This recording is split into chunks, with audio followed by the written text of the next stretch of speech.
આજે મને આનંદ થાય કે કેટલા યુવાનો એવો આશીર્વાદ, નહીં તો લોકો ગ્રહસ્થોને કંઈક ને કંઈક પ્રોબ્લેમ હોય એટલે લૌકિક આશીર્વાદ માંગતા હોય. સ્વામી સ્વાસ્થ્ય સારું થઈ જાય એવો આશીર્વાદ દો, ધંધે લાગી જાય, નોકરી મળી જાય. કોઈ હજી 45 વર્ષ ડાળે ન વળી ગયા હોય તો કે સ્વામી કંઈક મેળ પડી જાય.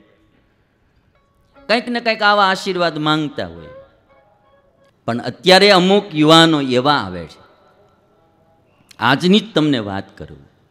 એક ધ્રાંગધ્રાના વકીલ, એક અહીંયા કંઈક અમદાવાદના, એક ભુજના, 3 વકીલો, એક સુરેન્દ્રનગરના. આજે અમદાવાદમાં કંઈક એમનું રિઝલ્ટ હતું, ગવર્મેન્ટ વકીલ તરીકે એમની નિમણૂક થવાની. 3 જણા અમદાવાદ આવેલા. કથા સાંભળતા હશે તો 3 દર્શને આવ્યા હતા. આજે એનું સિલેક્શન થઈ ગયું ગવર્મેન્ટ વકીલ તરીકે.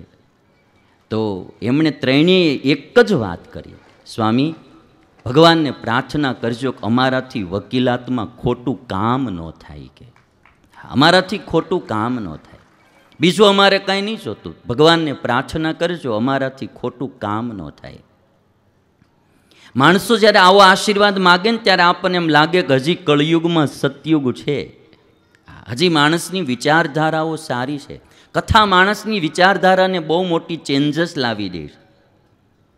અને એટલા માટે મારે કહેવું, અમુક વ્યક્તિઓ આમ આપણને બોલે ને માંગે ત્યાં આપણને આનંદ થાય. અમારે હમણાં ઉસરડમાં રાજભાનો પ્રોગ્રામ હતો, ડાયરો કવિ રાજભાનો.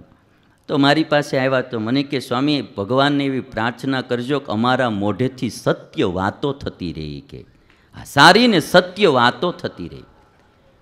એટલે એક વ્યક્તિઓ આમ માગે ને તો આપણને આનંદ થાય કે કેવો આશીર્વાદ માગે છે.